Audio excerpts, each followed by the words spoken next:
Hey there, fellow scooter fans. This is such an exciting day. The KQI Air X. I'm just gonna call it the cookie. It's way easier. This one just shipped. I've been waiting for it for maybe 2 weeks. I am very excited to do the unboxing because I looked online. There wasn't really any relevant material. There was a bunch of KQI Air unboxings, but nothing for the full carbon one. So what I want to do today is the unboxing, app setup, just a general walkthrough, and then some comparisons with the E-twow GT Sport, the other featherlight or ultra portable and ultralight champion. We have scales to measure let's say the weights indicated by the manufacturers. So this is the box for the KQI, for the Cookie Air X. It says here 100% carbon fiber, 11.7 kilos. Yeah, we'll see about that. We'll test it anyway. 50 kilometers. I'm not really sure about that. Turn signal. There's a bit of. I hope it didn't get damaged during transit. Warranty and NFC and Bluetooth compatibility. Let me show you the other side of the box. Just some QR codes, indication of the color of the scooter. And then on top, we've got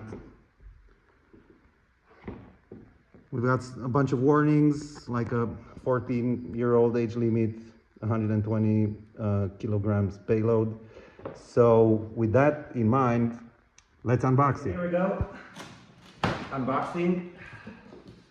Get this knife out of the way.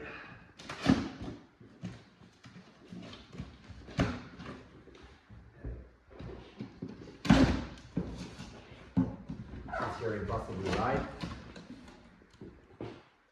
Okay, let's see what we have here. I know some of the complaints were related to the screen protector, which was missing, and the screen got scratched very easily.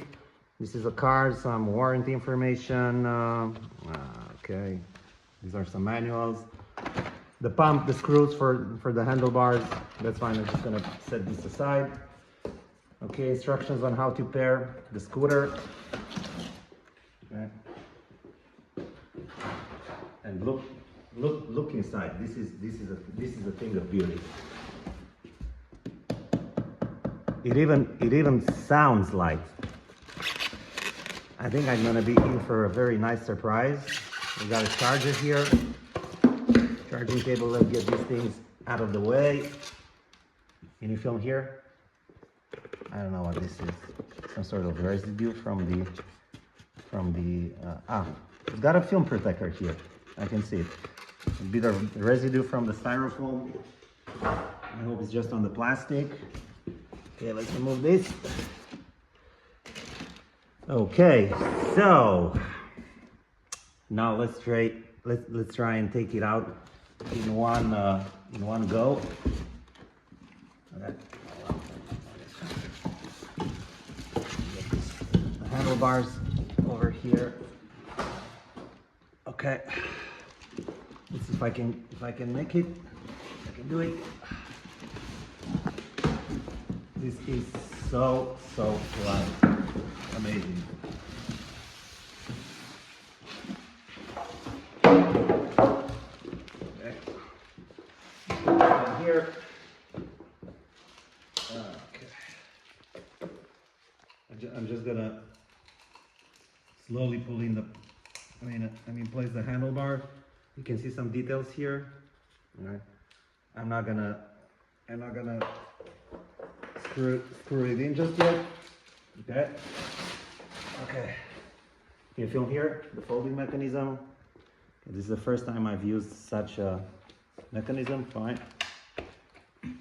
That's it. All right. Okay, let's see. Kickstand, I suppose. And look at this beautiful carbon fiber. I'm in awe. This is fantastic. I love it. You like it? Nice. So nice. I wonder if this is isn't this supposed to like lock or something. I'm not really sure what's happening here. Oh, you have to press it. I don't know, we'll see. Well, anyway. Let's take out the bags and stuff. Oh, the wheels seem to be inflated. It's cool. And now, let's take out this plastic thing, plastic foil.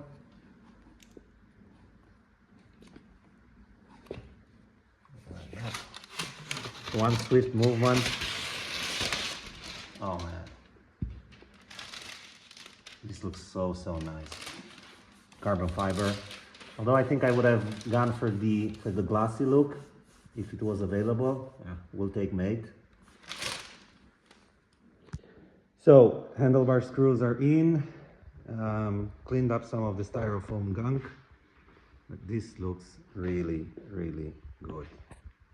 I knew this was a point of interest. The slit is facing up. I know I gotta pull on some of these cables if you get some kind of errors and you need to disconnect the display. Let's look at this. I mean, this is just full carbon fiber. I love it. Okay. Look at how thin this. This is marvelous. Charging port. Okay. This is all so smooth and nice. The fenders are in carbon fiber as well.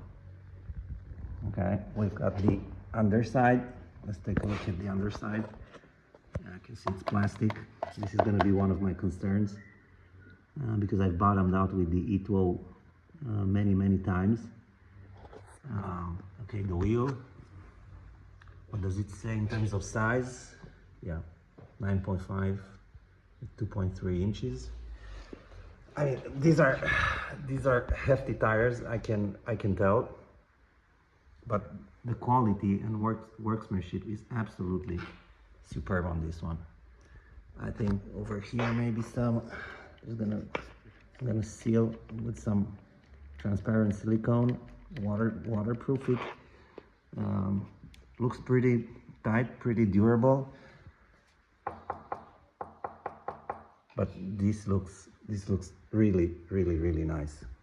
The cookie era. So I've got the NFC card. Let's see if this turns on. No. Is it the plastic? Let me remove the plastic. Plastic off. And still it doesn't turn on. Maybe it's completely discharged. Okay, so I figured out I needed to press the turn on. And now I think it's turned on. It wasn't very intuitive.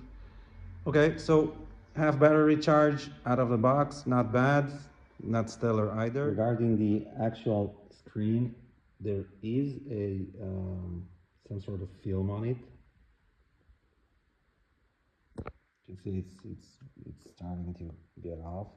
I mean, to peel off just a little. Of course, if it does peel off in time, there's nothing that a simple silicone screen protector can't fix, cut down to size. But again, I love how thin this thing is, and the gold accents here, brilliant, very well done, new, with some folding. So now let's check the tire pressures that the scooter came with. Okay. Let's see here on the pump, what do we have? Can you zoom in here? Because it's supposed to be 50 psi, right? This was really low.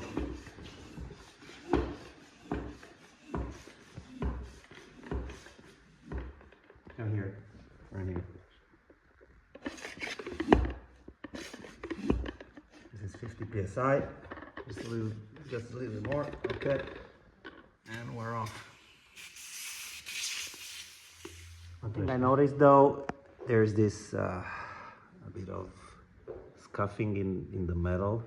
You can see it right there. I'm not gonna be too bothered about that. I'm just gonna paint it with some permanent black marker. So I also wanted to see if the handlebars are straight. I know there's been a problem. Looks straight enough to me. This is a perfectly vertical position. About the anti-theft, can you try to move it just a little bit? Yep, it's still there.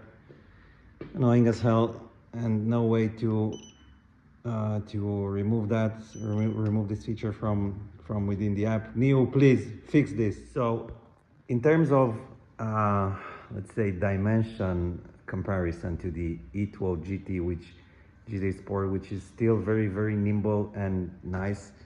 I mean, just look at the handlebar difference. Granted, I'm using the lowest one on the E2.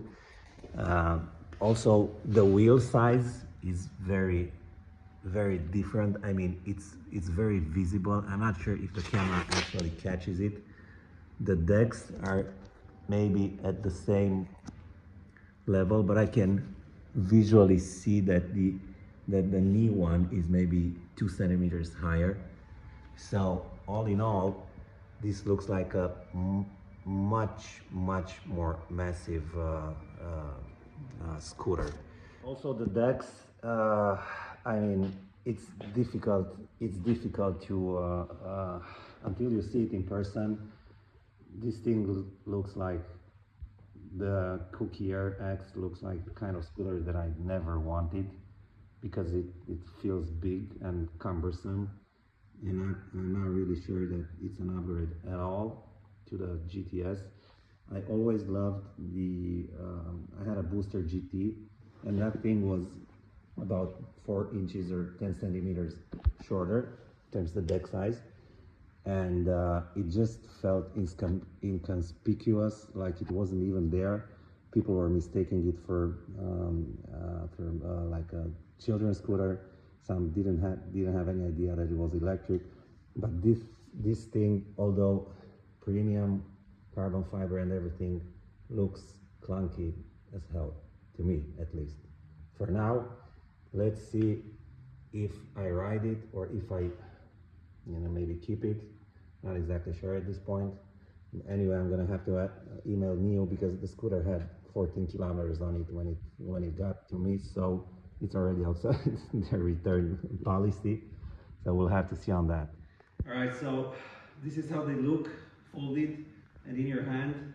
I can already say that while this thing is a little heavier, this thing feels like an ugly brick, right? It's big and cumbersome.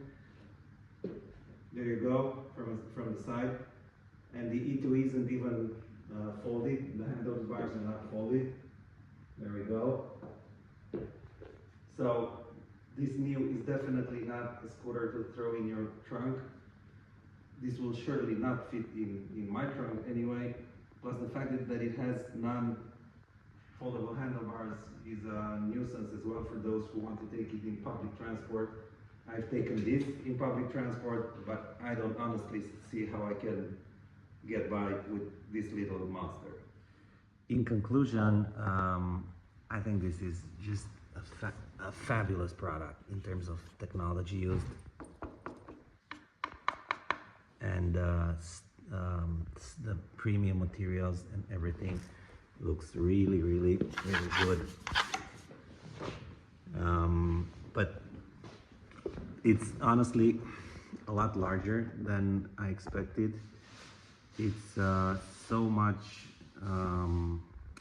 less compact than the E2. Of course, there's advantages like way bigger tires, the E2 tire, the KQI tire, a little lighter, although not by much. This is overweight by more than 300 grams, probably even 305. And I'm not exactly sure if I'm gonna keep it. You can even see with the handlebars there, the difference. It's like 33 centimeters for the E2 and 54. So I'm just imagining just going in pedestrian speed on a sidewalk with the E2. You kind of don't stumble into people with this thing. You might run into people. You might have issues of I don't know. I'm not exactly sold on exactly how much bigger it is. It's very, very nice, but even then with the E2, there's the option of honeycomb tires. I had these mounted before I even rode the scooter at all, the E2, and they provide serious degrees of comfort compared to the solid ones. They decreased the range a bit, but that might have been because of the new battery. I got around, what was that, 21 kilometers on these tires with on the L3 speed on the E2, which is 25 kilometers per hour, the European speed cap. This is the EU version as well. And when I switched to the solid tires a few cycles after, I got like a 31 kilometer range with these solid tires, exactly the same speed settings. So 31 kilometers, that would be roughly 20 miles. Hey, ask me anything. I'm probably gonna just keep it and look at it for a few days and then make a final decision if I'm gonna return it or not. Yeah, it's much bigger than I imagined. Thanks, guys. Of course, during all this presentation, somebody kept an eye on us. Be Jessie the cat. Hey, kitty.